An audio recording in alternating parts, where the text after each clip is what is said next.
Olá, meus amores do quinto ano! Vamos lá para mais uma aula. Antes, abra o livro de vocês na página 120, que hoje falaremos sobre o governo militar de 1964 a 1985.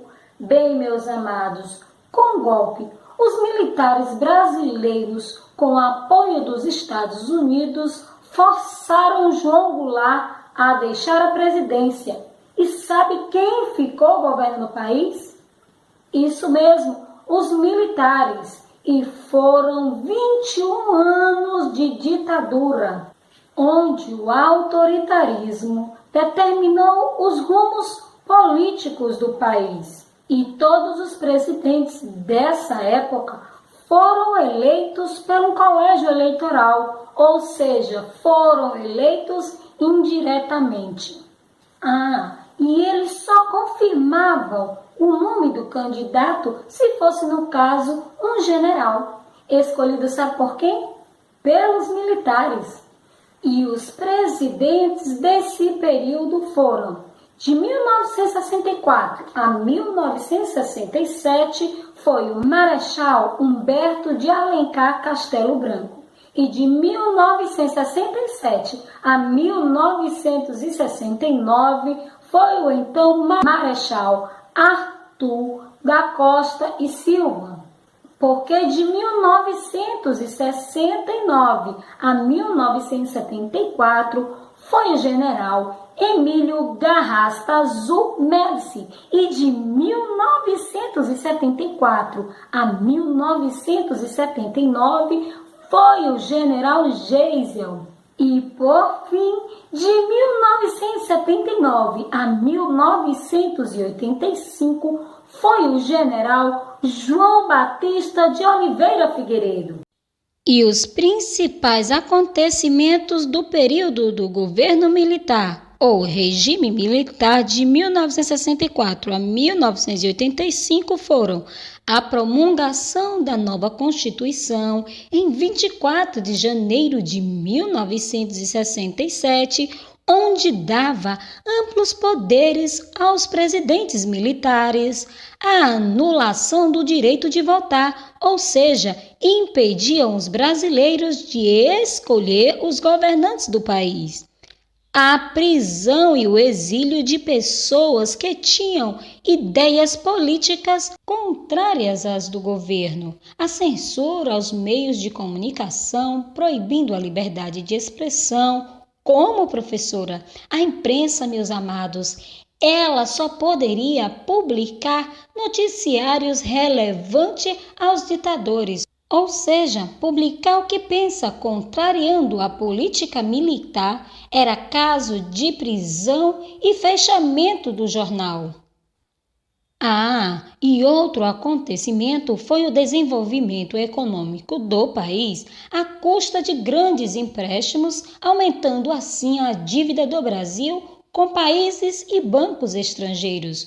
Houve também a inauguração da Ponte Rio-Niterói e a fusão do antigo estado de Guanabara com o estado do Rio de Janeiro. Mas também houve outros grandes acontecimentos, como a criação da Embratel, empresa brasileira de telecomunicações, a criação de usinas hidrelétricas e nucleares, a construção da estrada transamazônica.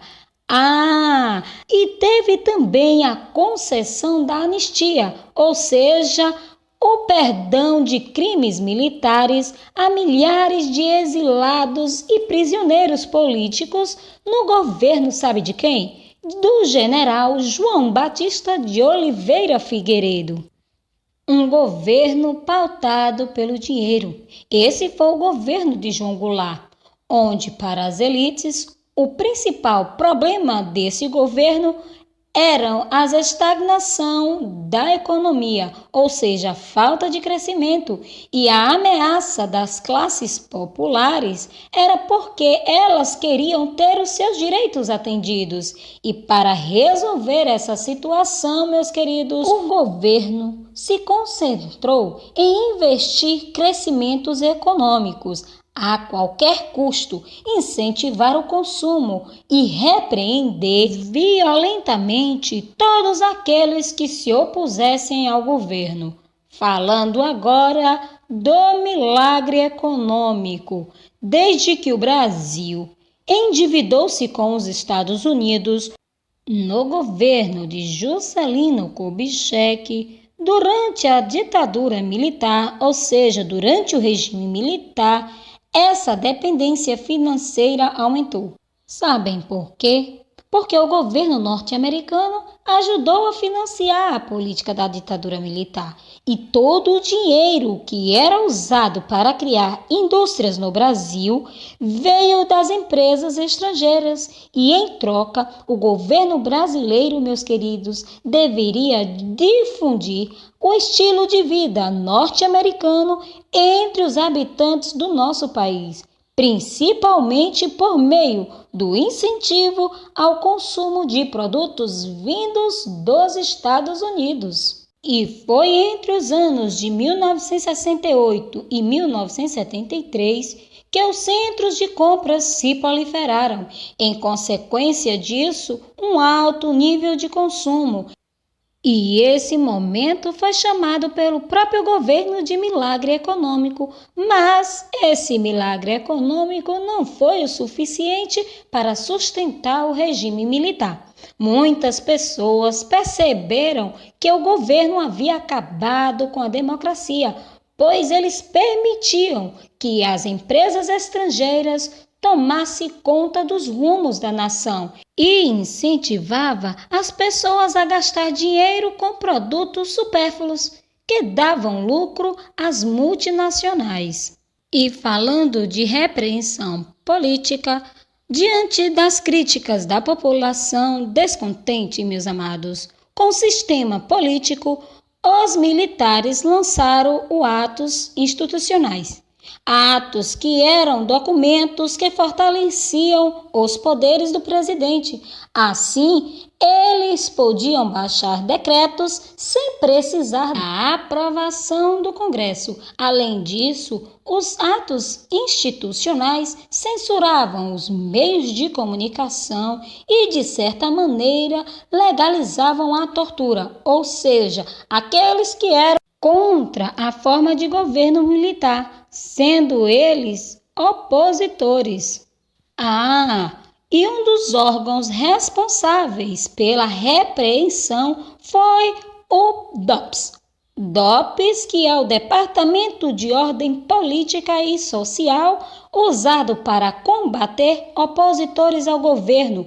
O DOPS encarregava de manipular as informações, dizer à população que eles ameaçavam a ordem pública e a família brasileira. Agora mostrem que vocês aprenderam, meus amados, e resolvam as atividades da página 123. Tchau, tchau, beijinhos e até a próxima aula.